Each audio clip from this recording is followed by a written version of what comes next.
Loon. I'm Chris. And I'm Wesley. My slow cooking Loon. Slow. I'm a slow cooker, Loon.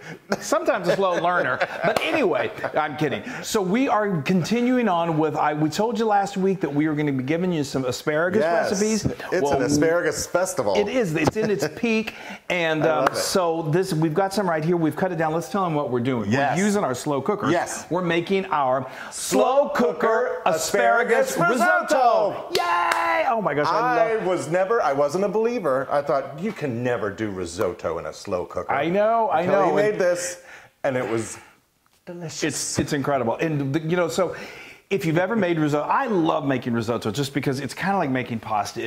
It comes together, and it takes a little tender loving care. And you do some fun things to brighten it up too. Yes, but anyway, but I'm getting off track. On the skillet is there's a little bit of skill, and there's some more. You got to stay with it. Yes. You got to use a wooden spoon. You got to stir and stir, add the stock gradually.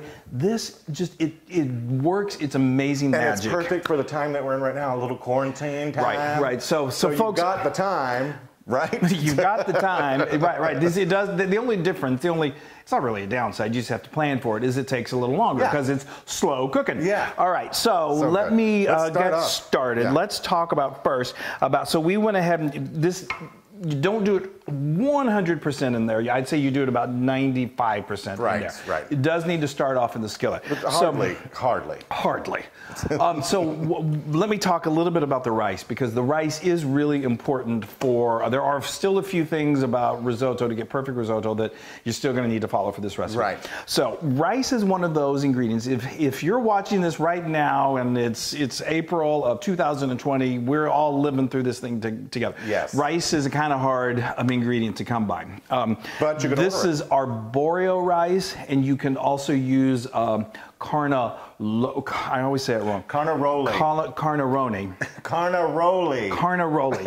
I always use arborio because arborio is much easier. In Italy, I think they use carnaroli more. But it's a short grain, very high starch rice, and it's what allows it. You want your risotto to be really creamy and like, what is it called? Rodondo, whatever it is. It's like wave-like, you know.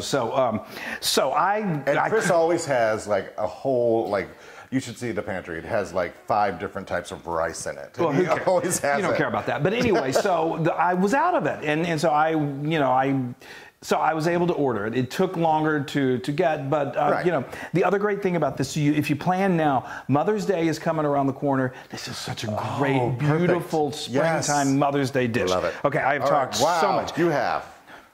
Okay, so this is arborio, not always, I'm just trying to share it. Okay, this is arborio rice. So in a kind of nice large skillet like this, I heated 3 tablespoons of olive oil over medium-high heat, and then to that I added 1 cup of chopped onion, that's usually about a whole onion, yellow onion, and let that cook until it's soft and translucent, about 3 to 4 minutes. And then to that I added 3 cloves of minced garlic. Just let that smells so good in here right now. Smells so good, and it gets until it's nice and fragrant. That's only about 30 minutes.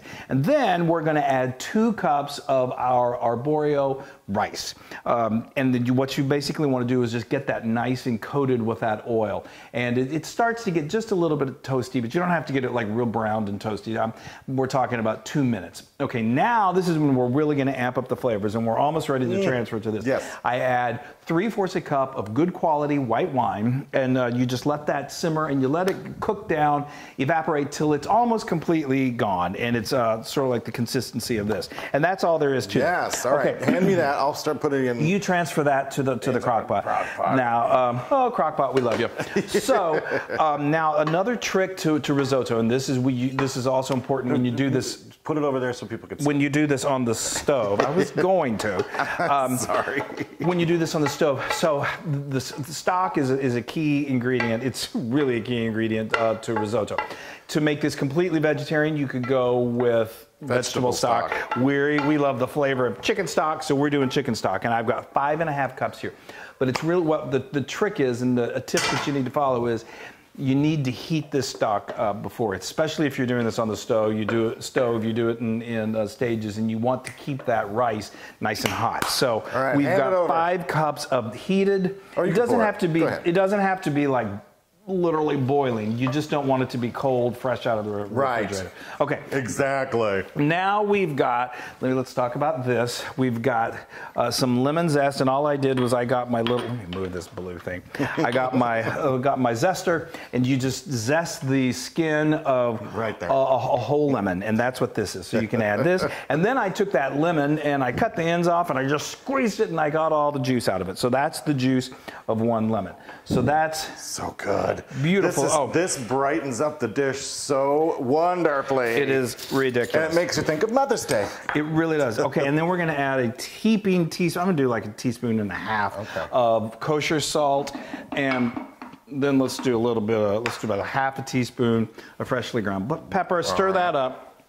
Okay, so now we're going to cover that up, and we're going to let that cook on high for only an hour and a half. Now, times can vary. It just depends on, again, your rice. So you want to check it after about an hour, 20 minutes. It should start looking creamy. And we'll show you that in a minute. But typically an hour and a half is what you need. And then we're going to add this beautiful, beautiful asparagus. So what I did to get the sort of bite-sized pieces, first of all, you're going to get a pound of fresh fresh asparagus. Cut the ends off because the ends are kind of rough and chewy. And then I just because I think it's sort of pretty presentation, I turn it on an angle and I cut like at a 45-degree angle off the end, and then every inch just follow that until you've chopped them all up. So we don't put these in. We don't have to do anything else to these. These are going to go in towards the tail end of the cooking. And so at an hour and a half, we throw them in and then we cook them for a little longer. Yes, I can't wait. It's great. Okay, folks. Oh my gosh, it's showtime. It's been 2 hours. It's been exactly 2 hours. So let me tell you what we did. We had 90 minutes, an hour and a half. We opened our lid and we gave it a good stir, and there's still going to be some liquid, which is good. And we just added that cut asparagus right in there, stirred it up again, and then put the lid back on, and then set it on high for another 30 minutes. And we're good to go. Now we got just one more, couple little touches that we want to do. So now you see there's still a little bit of liquid on top, but you've got that just beautiful. Look how creamy but it's going to get a little more creamy. Yeah, I know. We're not done. So, and you can see that asparagus is just perfectly cooked, and you didn't have to do anything else to it. Wonderful. Okay, so like you said, we're going to add a little more flavor. We're going to make it really luxurious. This is 6 tablespoons of unsalted butter. You could go with 4. You could go with 2. You could even leave it out, but we think it's luxurious. Love it. I mean, this is for a special occasion like Mother's Day. It just doesn't get better. Yes. And then this is going to even help thicken it up a little bit more. This is 6 tablespoons of good quality grade. I'm getting weak in the knees. I know, I am too. Isn't that beautiful? I mean, and look at the creaminess of it. That is the way you want risotto to be. I mean, waves. Yeah. The test is like a good risotto is always, and we'll see here. Well, we've got that fancy bowl, but is it really? You know, when you place it on a plate, it should just kind of want to just kind of roll out a little bit. You don't want it soupy like it's like liquidy, but you don't want it so thick that it doesn't spread. Right. So I think this is gonna put the O in risotto.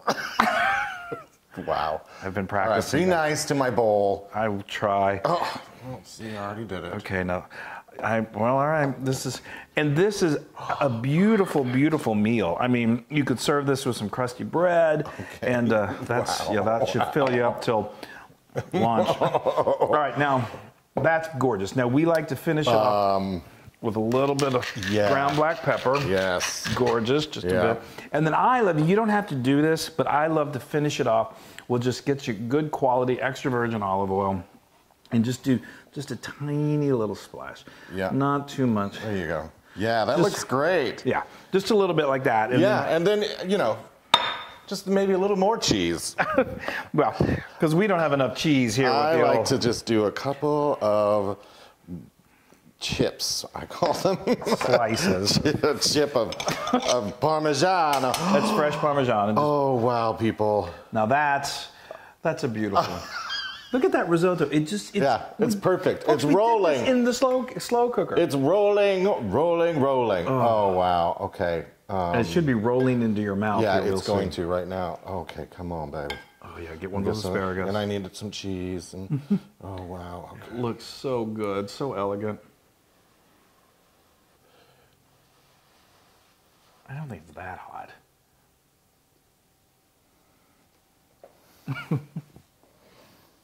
Isn't that incredible? I mean, there's comfort food. I almost jumped up. That is delicious. I would never have thought that this was cooked out of a slow cooker. I know. Wow. And the lemon. I know. The lemon and the asparagus together. I mean, the lemon hits that asparagus, and it's just like it's a flavor. Yeah, it's like spring. I know. Spring in my mouth. Spring is sprung. Wow, that is so good. And the rice is perfect. Perfect. 2 hours. Oh, hold on. Oh, I just love this so much. Oh my. You can even serve it out of this. You know? My. Oh my. Yeah, I feel something building. That is 1,000% Loon approved. We got 1,000! Yay! Oh my gosh! All right, well I'm going to dig. I didn't even do all this. Yes. I'm just going to. Just get in there. I've made myself my own little bowl. Unbelievable how good this is. It really is just tasty as all get out. That is, you're going to make this, and you're going to say, that's as good as any risotto I've had at any restaurant. Yes, yes, yes. It's restaurant quality. Who knows where you're going to be for Mother's Day? If you're not with your mother, make this and you'll feel like you're with your mother. I know, I know. You can get this recipe on howtofeedaloon.com and many more. That's right. And be sure to go to our social media and like us, share us, and all. And if you can't be with your mom, if your mom is no longer with us, you know, lots of love to mom. Wow. At least call mom. Or exactly. Say, way to bring it down. Love you, mom, wherever you are. Mom's everywhere. We love you. We love you. Now, we're not going to asparagus you anymore. Never. Oh, okay, we got to go. All right, bye, y'all. Bye. Hey, everybody. Hey, now, if you like what you saw, make sure you subscribe to our YouTube channel. That's right. And to get more amazing recipes like this, just click right here. Click, subscribe, Do it all. Just click and subscribe.